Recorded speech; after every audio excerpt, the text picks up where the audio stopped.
자, 아시는 대로 우리 이제 가평군복지재단에 금년도 세미나가 있죠.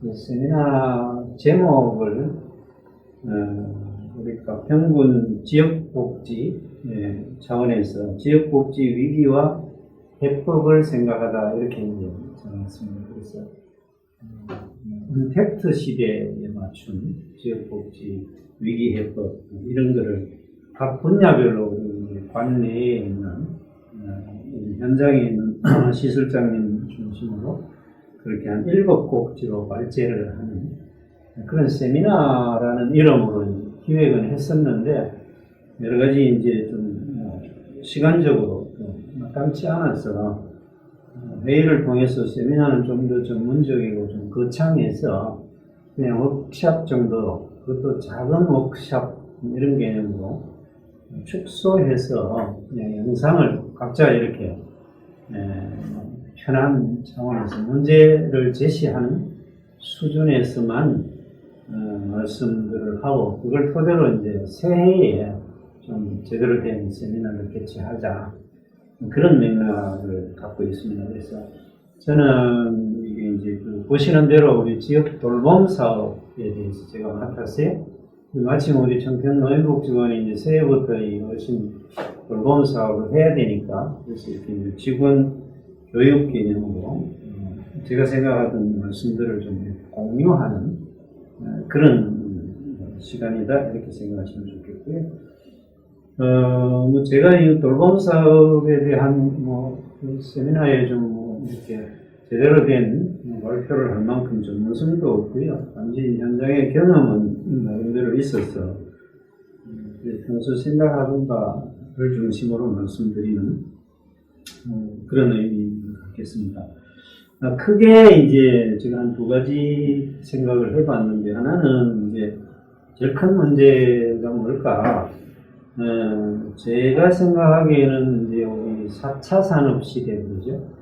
텍터, 비대면 이게 이제 같이 사용하기도 하는데 우리 이제 직원분들이 아시는 대로 사실은 우리 청평노인복지관을 이제 1월에 개관을 하면서 1월은 이제 코로나가 오기 전이죠. 개관을 하면서 이제 제가 관장으로서 기관 운영의 어떤 특화 내지는 방향을 4차 산업 시대에 맞는 노인복지관 이런 포인트가 있었더랬죠. 그래서 이제 우리가 이런 시설을 함에 있어서도 이렇게 전자칠판이나 빔을 쏘거나 이런 시설을 나름은 이제 열심히 했는데 코로나가 와버리니까 우리는 제대로 개관도 못해서 우리 갈 길을 못 가고 있는 상태에 오히려 이제 다른 노인복지관들에서 다른 복지시설들에서 비대면 사업들을 많이 이제 실시를 해버린 그래서 오히려 우리가 이제 기획과 의도와 달리 조금 이렇게 주춤하고 있는 상황 같아요. 그래서 이제 말씀드린 대로 어르신 유튜브를 우리 양성하자 이런 이제 야무진 꿈을 가졌었는데 코로나가 와서 이제 이렇게 있다. 그래서 아무튼 비대면에 맞는 4차 산업 시대에 맞는 이런 시설이나 시스템, 인프라가 부족하다는 거죠. 첫째는. 그래서 더구나 이제 코로나가 갑자기 왔으니까 우리만 그런 게 아니라 다른 복지 시설들도 4차 산업 시대의 언택트 시대에 맞는 인프라가 너무나 부족한 게 제일 큰 문제다. 저는 이제 그렇게 말씀드리고 싶고, 더불어서 이제 저희 같은 경우에도 이만큼 시설을 했지만은 실제 이제 유튜브 어르신 양성하려면은 스튜디오가 있어야 되죠. 물론 쉽게 핸드폰만 있어도 된다 그러지만 좀 제대로 가기 위해서는 그래서 스튜디오를 설치하려니까 완성이나 주변에서 이해가 부족한 그런 안타까움이 있다는 거죠. 역으로 이야기하면 4차 산업 시대 비대면 지금 어쩔 수 없이 빨리 가야 된단 말이에요. 그럼 관청이나 이런 데서 우리 관내에는 시설들마다 스튜디오 하나씩 들어가야겠다. 빨리 그거 어떻게 하는지 고민해봐라. 이런 오다가 떨어져야 된다는 거예요. 제 생각은. 그래서 그런 측면이 이제 안타까움이 없지 않아 있다라는 말씀을 하나 드리고 그 다음에 이제 중요한 거는 비대면 전문 복지사라고 해야 되나요? 비대면 시기에 맞는 훈련된 복지사 확보가 시급하다. 네, 저는 그렇게 보는 이유가 제가 이제 이게 독거 어르신들 뭐 집수리나 뭐 이런 봉사를 하려고 가서 전기나 이런 거 하면 저도 전문가가 아니니까 모르는 게 많잖아요. 예를 들어서 보일러 고장, 전기 고장 이거 모르면은 어떻게 해야 되죠? 네, 저는 유튜브 들어가면 다 나와 있어요. 아주 다양하게 경쟁적으로 잘 나와 있어요. 네, 문의 안 들고 들어가 보면 할 수가 있어. 그만큼 거긴 정보가 많은데 반대로 우리 복지 관련 고민으로 유튜브 들어가서 검색해 보면은 자료가 거의 없어요.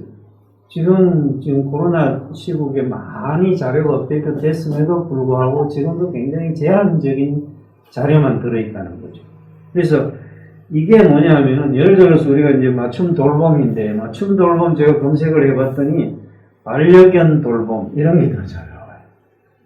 네, 그래서 우리 사회복지하는 사람들이 이 유튜브나 4차 산업 시대에 대비한 게 너무 부족하구나. 아쉽고 안타깝다. 그 말씀을 또 하나 더불어 드리고 싶고. 그래서 그동안에 이제 코로나 이전에 우리가 현장에서 특히 노인복지관은 시설 중심의 서비스니까 현장에서 우리가 여러 가지 서비스 프로그램 개발했지만 거기에 덧붙여서 이제는 비대면화하는 서비스 프로그램을 개발해야 된다. 그래서 모든 서비스를 누차 말씀드렸는데 핸드폰으로 어떻게 집어넣을 거냐. 그 고민이 잘 되어져 있는 복지 인력이 필요하다는 거죠. 네, 그래서 그런 아쉬움을 말씀드리고 싶고, 그래서 제가 뭐 이렇게 자료를 준비하면서 이렇게 보면 이제 경희대 이제 동서의학대학원 그게 노인학과가 있어요. 노인학과 김영선 교수님 이야기로 어떻게 이제 앞으로는 이 케어가 아니라 케어를 넘어서 자립하는 의존하지 않는 어르신들이 누구에게 의존하지 않고 자립하는 인디펜던트 리빙이라고 해요. 자립해서 생활할 수 있는 게 앞으로 이제 케어가 아닌 노인복지의 맞춤 돌봄의 목표일 수도 있다는 거죠. 그래서 고령 친화 사업 플랫폼 뭐 이런 말 들어가지고 홈페이지도 오픈되어져 있고 또 각 이제 지자체들마다 이 고령 친화 사업 지원센터를 오픈해서 지금 움직이고 있나. 그래서 플랫폼 그러는데 저도 정확하게 플랫폼의 개념을 정리할 수는 없습니다만 저는 이제 복지사니까 네트워크의 개념을 강조한 개념으로 이해를 하고 싶고요. 그래서 예를 들면은 우리가 이제 맞춤 돌봄의 개념에는 의료라든지 식품, 또 이동 교통, 주택, 뭐 심지어 화장품, 또 복지용품, 거기에 복지 서비스 이런 것들이 다 이제 네트워킹 되는 개념이 플랫폼이 아닌가.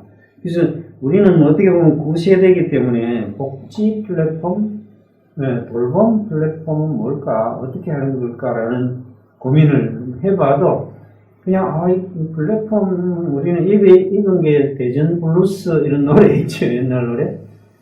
잘 있거라 나는 간다. 그게 뭐 눈물의 플랫폼 이런 말이 그 옛날에 들었었던. 그래서 대전이 이제 뭐 교통의 요충지였겠죠. 그래서 그런 개념을 우리 사회복지사나 또 이제 돌봄사원 생활지원사분들이 그 개념을 가지고 현장의 경험들, 노하우들, 서비스들을 이 플랫폼에 녹여서 하는 이게 이제 우리가 갈 길이다. 저는 그렇게 정리를 해봤고요. 그 다음에 이제 한 꼭지로 이제 우리가 ICT 그러죠. IoT, 뭐 사물인터넷, ICT 그러니까 정보통신 기술이겠죠. 그래서 흔히 이제 돌봄 로봇 이미 그 언급 파트에서는 뭐 화재 감지기 이런 것들을 이용해서 소방서에서 뭐 출동도 하고 그렇고 이미 하고는 있는데 소위 이제 지금 우리가 이제 개발한 돌봄 로봇이 뭐 이제 아는 대로 효도리, 호순이 뭐 이런 개념들이 있죠.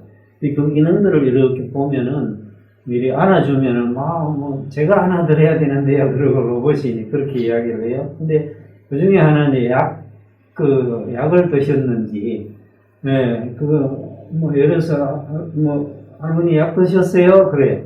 그럼 드셨으면 오른쪽 손을 만지라 그러는데, 제가 이제 직접 제 아버지를 케어하는 개념에 있으면 그게 아무 의미가 없어요. 왜냐하면 아버지는 약간 치매가 있으시니까 약을 드셨는지 몰라. 그러니까 제가 이제 예를 들어서 집에 없을 때는 전화해서 아버지 아침 그 약 드십시오. 그러면 이미 약 드셨는데 또 드시는 거야. 그러면 이 로봇이 의미가 없는 거야. 약 드세요. 그러면 또 드신다니까. 예. 누를 때마다 약 드세요. 그러면 두 번, 세 번 드신다니까요. 그러니까 그런 이 현장감이 없는 부분들이 이제 문제라는 부분. 그 다음에 또 하나 무슨 AI 스피커라는 게 개발되어 있죠. 그것도 이제 그 기능이 어떤 게 뭔데, 뭐, 예를 들어서 아리아 살려줘. 내가 위기 상황에, 응급 상황에, 아리한테 아리아 살려줘. 그러라고 그렇게 나오더라고요. 이게 뭔 세상에 이래야 되나. 내가 죽을 때에 아무도 없었어. 너무 힘들어서 아리아 살려줘 해야 되나. 그런 마음도 안 좋지만은, 궁극적으로 아리아 살려줘 해야 될 만큼의 그런 사례가 얼마나 있을까, 실질적으로. 그게 사람이 아닌, 물론 이제 응급 개념에서 필요는 하겠지만은, 이게 이래야만 되나, 이런 고민들이 제가 준비를 하면서 지속적으로 떠나지 않더라, 그 말씀을 좀 드리고 싶고, 그 다음에 이제 뭐 어차피 이게 기반적으로 뭐 요즘 우리가 뭐 5G, 6G 시대를 준비하는 그런 맥락이 있는데요. 그래서 뭐 그냥 뭐 지나가는 말로 야 이거 드론이 도시락 배달하면 좋겠다 뭐 그러는데, 우리나라는 뭐 전봇대 전기줄이 많아서 안 된다 그렇게 하더라고요. 어쨌거나 이런 이제 어떤 기계 어플 개발, 뭐 이런 게 고령 친화적인 서비스들이 많이 이제 개발이 될 수밖에 없죠. 그래서 이게 이제 5G, 6G가 되면은 물 속에까지 전파가 이렇게 돼서 이제 개념이 확 달라진다는 그런 이야기는 있습니다만은, 그래서 앞으로 어떻게 갈지, 보드 젊은 친구들 많이 타는 이것도 공중부양 보드가 있다더만요.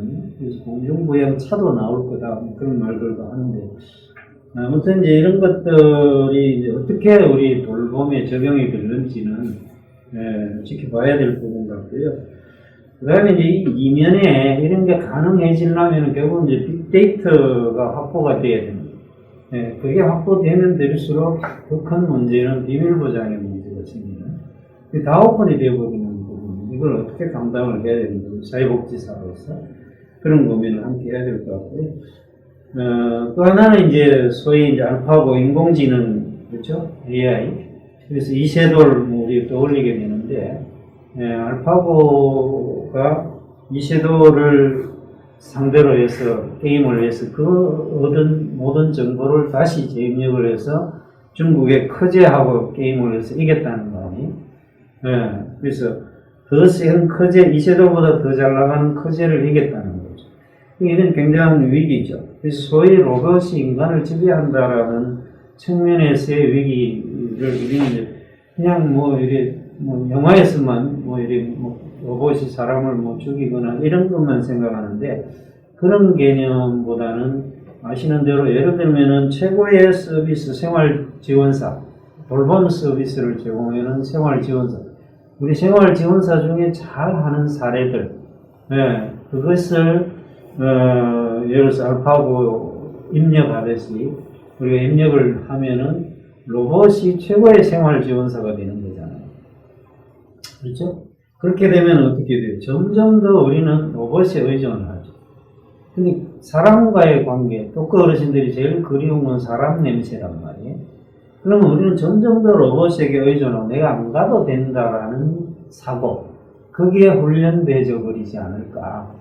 이게 저는 이제 이 로봇이 인간을 지배하는 데 있어서 정말 심각하게 고민해야 될 부분이 아닐까. 그런 생각을 해보죠. 그래서 우리 자녀들이나 이웃들이 옆집에 독거 어르신 계신 데에 대한 관심 찾아가는 거, 안 가도 되는, 더구나 코로나 시국에 못 가게 하니까. 그냥 안 가니까 편하니까 속으로 더 가슴 아파야 되는데, 혹시라도 안 가니까 편하다라는 생각이 싹 들까봐. 그런 고민, 그런 염려가 많죠. 다시 말하면은, 지금 이미 사람들이 없으니까 어르신들이 반려견 키우면서 위로받고 하잖아요. 그 도움되는 부분도 있지만은 반려견보다는 사람이 훨씬 좋잖아요. 네.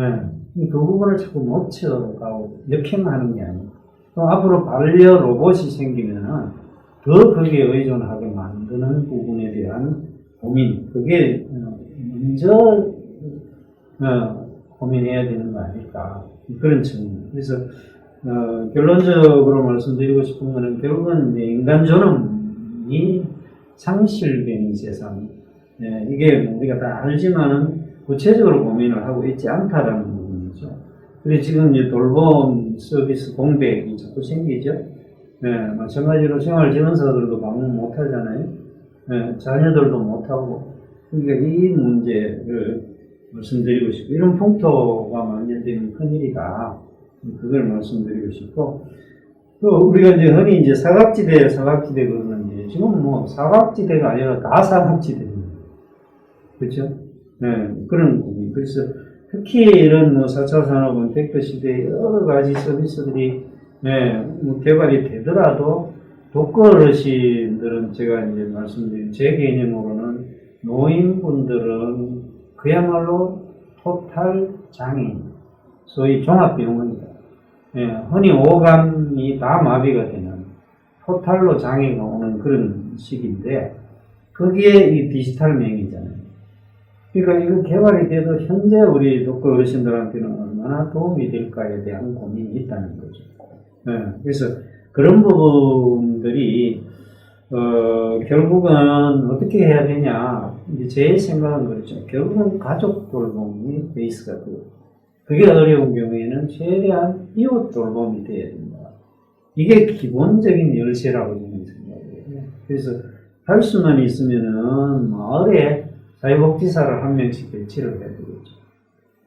마을에 반장님 배치하듯이 사회복지사를 배치하고 이런 텍트 시대의 기술들은 오히려 서비스 차원에서 가야 된다. 여기에 뭐 이걸 늦출 수는 없지만은 그런 맥락에서 4차 산업 시대를 우리가 그렇게 맞이해야 되지 않을까. 이 말은 궁극적으로 지역복지 차원이죠. 우리가 실천 방법론 중에서 가장 중요하게 저는 지역복지라고 생각을 하는데, 그래서 지금 이제 정부가 추진하는 커뮤니티 케어는 그야말로 지역복지 차원에서 우리 현장에 있는 사회복지사들이 좋아하는 그 기술로 지역복지론적인 접근을 해야 우리의 전문성도 살고 4차 산업시대에 돌봄도 제대로 살릴 수 있는, 그래서 제대로 된 네트워킹이 되고 제대로 된 플랫폼이 되고 이렇게 갈 수 있지 않을까. 이제 저는 그렇게 봤어요. 그래서 우리가 이제 복지관의 이제 그 슬로건이나 미션도 그렇게 개념을 잡은 거죠. 우리 슬로건이 뭐죠? 잊어먹은 건 알겠죠? 이게 뭐라고요? 늙을 노인데 이제는 늙을 노가 아니다. 그럼 어떻게 해야 돼요? 무슨 노라고? 공경할 노. 공경할 노. 우리 이웃에 있는 어르신들, 내 집에 있는 우리 부모님들을 공경하는 마음. 이게 이제 첫 번째라는 거죠. 그래서 공경심이 가득한 복지관이 우리 정평노인복지관의 미션인데, 그래서 4차 산업시대에 정말 놓쳐서는 안 되는 것은 바로 이 공경할 노, 인간존엄, 뭐 그런 게 아닐까 싶어서, 저는 이런 차원에서 이 정도로만 말씀드리는 걸로, 그렇게, 워크샵 세미나를 대신하는 걸로 하겠습니다. 고맙습니다.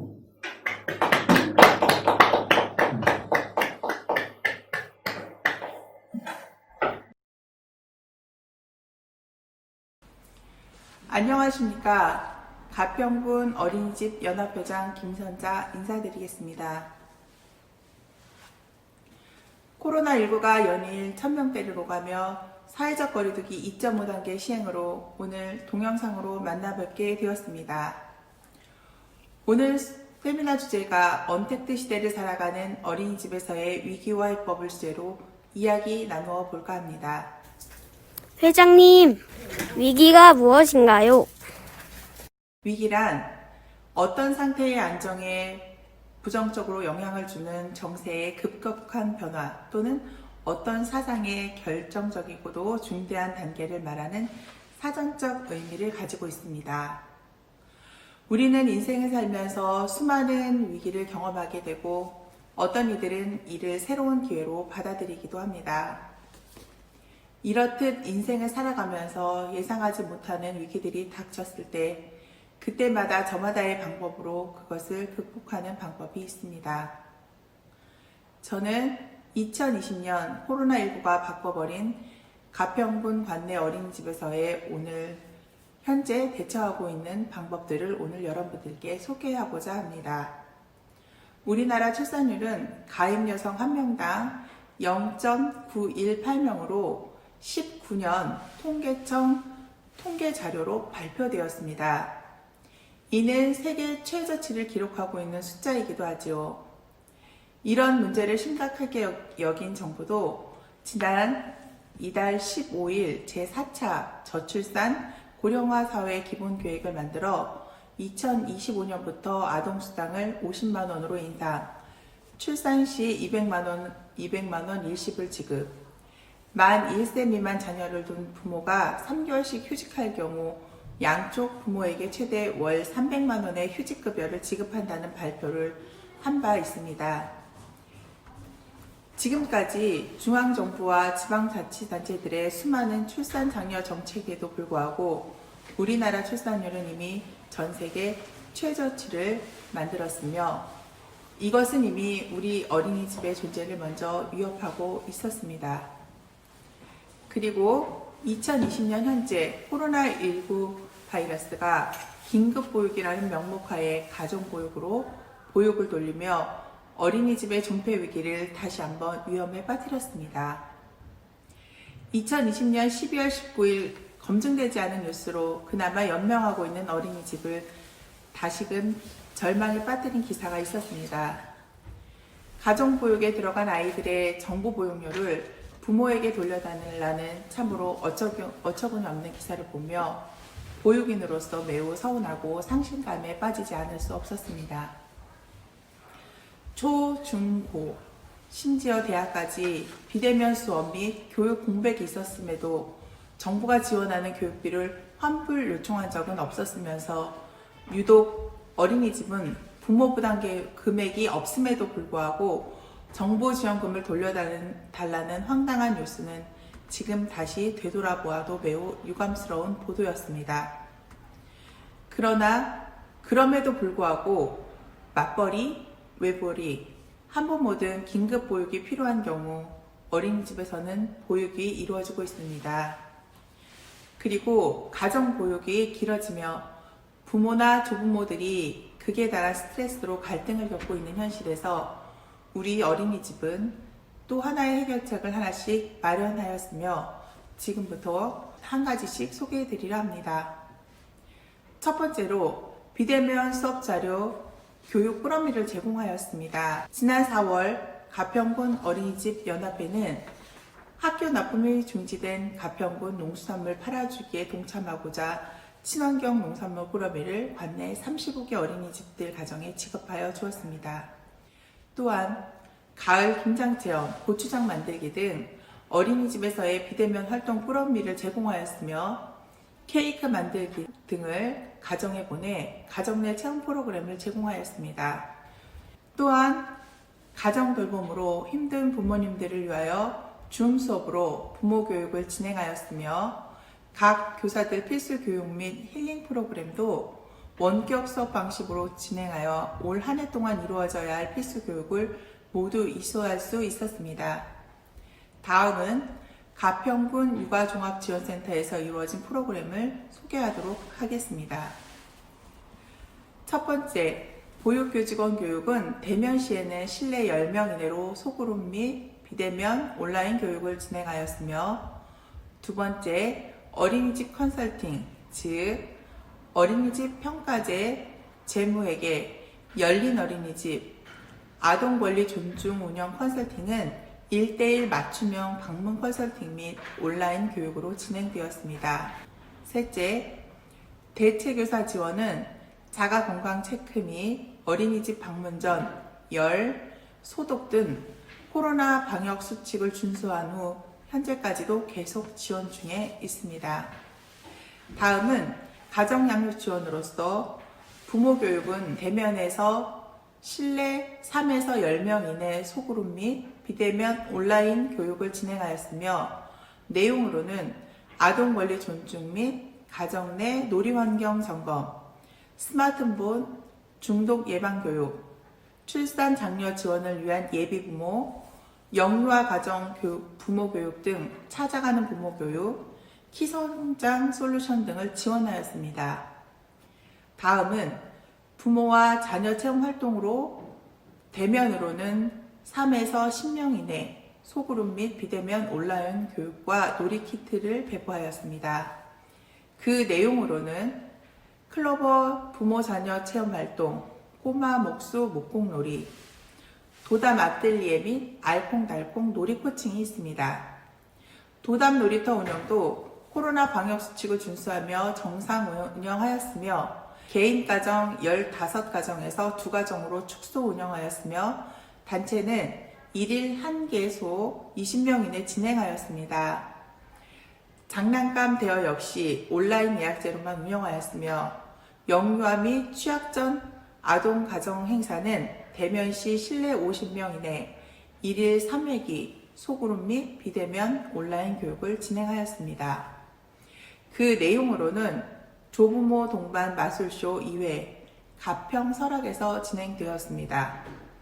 가평군 영유아 맞춤형 레이저 쇼는 대면으로 7회 진행하였으며 추석 명절 인형극 온라인 송출은 일주일 3편 방영하였습니다. 양육 스트레스 부모 힐링 조수연의 마음쉼표는 온라인 송출 2일 진행하였으며 크리스마스 어린이 랜선 음악회 2일 동안 3회 제공을 하였습니다. 다음은 가평군 어린이 급식관리지원센터의 비대면 교육 프로그램을 소개해 드리겠습니다.